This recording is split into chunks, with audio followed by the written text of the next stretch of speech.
Where a lot of people struggle in phone sales and in high ticket sales is objection handling. So in this video, we're going to talk about the one cardinal rule of objection handling and common objections that a lot of people see at the end of the call and how you can handle them effectively.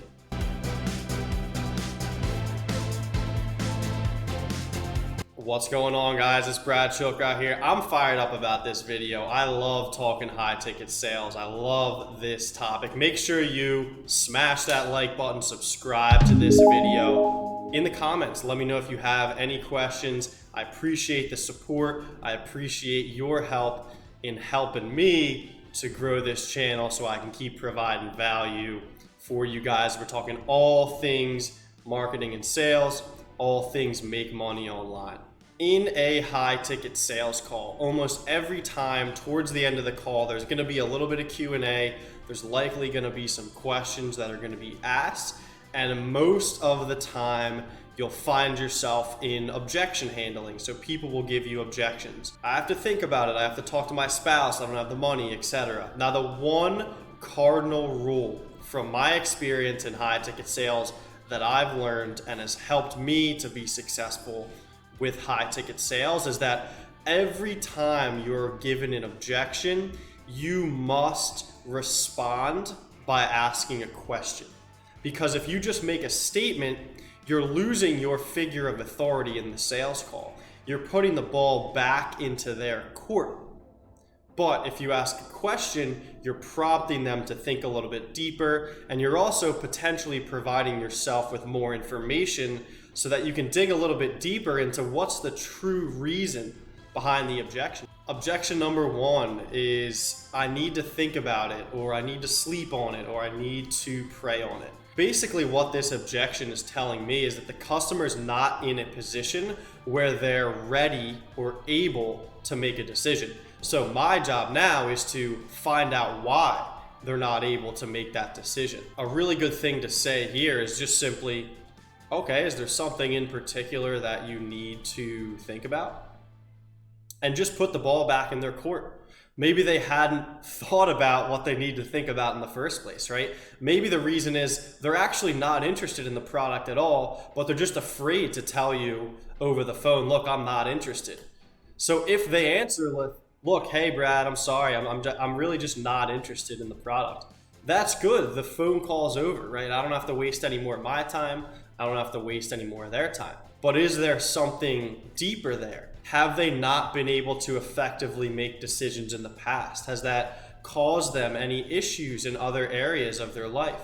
Is there someone else involved potentially in that decision-making process that I didn't know about before now? These are the types of things that I'm looking to get when I ask the question, is there something in particular that you would need to think about? I think it's also very important to just remain respectful in this part of the call too. We don't want to come across as brash. We don't want to come across as, trying too aggressively to find the answer. And a lot of the times I might say something like, yeah, absolutely. I completely respect everyone's need to make decisions. I think everyone makes decisions differently depending on their situation. But the only thing that I would ask is, what is it exactly, or what is it particularly that you would need to think about before you'd be able to make any sort of decision?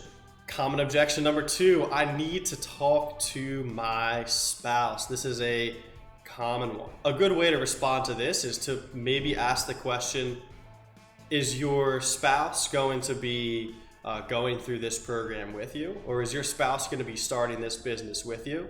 Or is your spouse going to be using this product as well? The main point is, the question that we're asking there is genuinely, is your spouse going to be involved in this process? Because if they are, then I would love to reschedule for another time when we could also have your spouse on the phone as well, because I want to make sure before any type of decision gets made here that both decision makers are on the phone call so we can have full transparency of all the information that's being exchanged here, and we all have an opportunity to ask the questions that we need before a decision gets made. If they respond no, if they respond with something like, no, this is just me, I'm gonna be the one who's making the decision here, but I just really need to talk to my spouse first.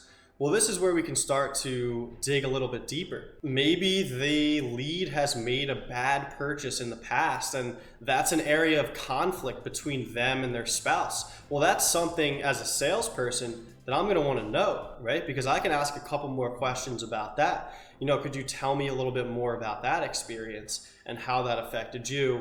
How could this be different? And common objection number 3 is, I don't have the money.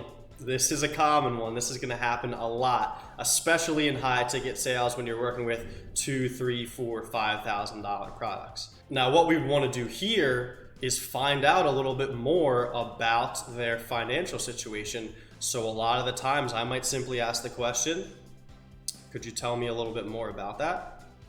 And then that's when the person would maybe start explaining, oh, well, I have some credit card debt, or oh, I just bought this other online course, or maybe they just lost their job, or maybe they don't have a lot of savings involved.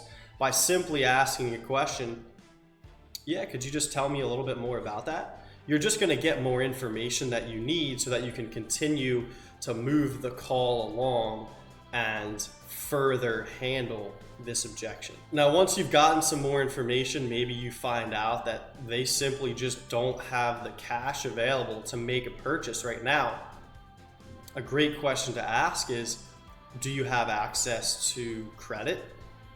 And then from there, you can start having an OPM, or other people's money discussion, where you could talk a little bit about credit. Maybe they have a credit card available. I know a lot of the times personally on sales calls that I've done in the past, I have simply asked the question, do you have access to credit?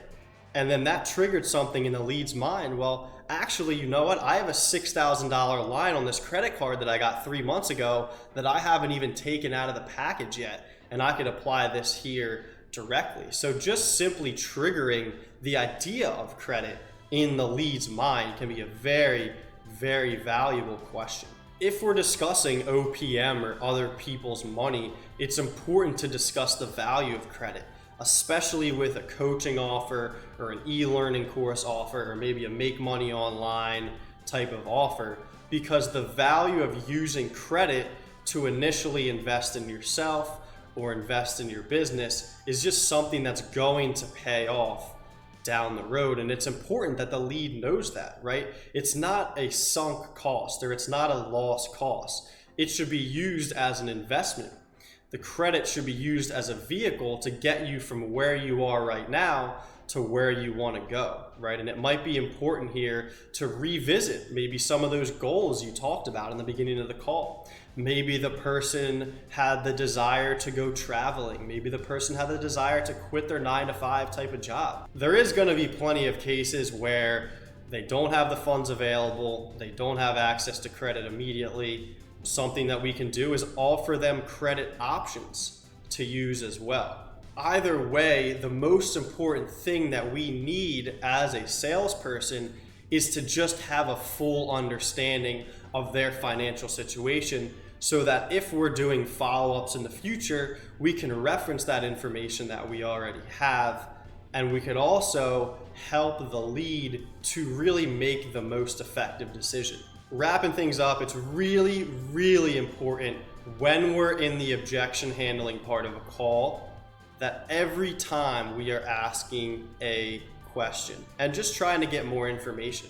It's also really important in this part of the call to remain respectful, transparent, and honest, but at the same time, not being afraid to ask the difficult or ask the uncomfortable questions that you really need to ask in this part of the call to get the information that you need so that both sides of the equation can really make an effective decision here.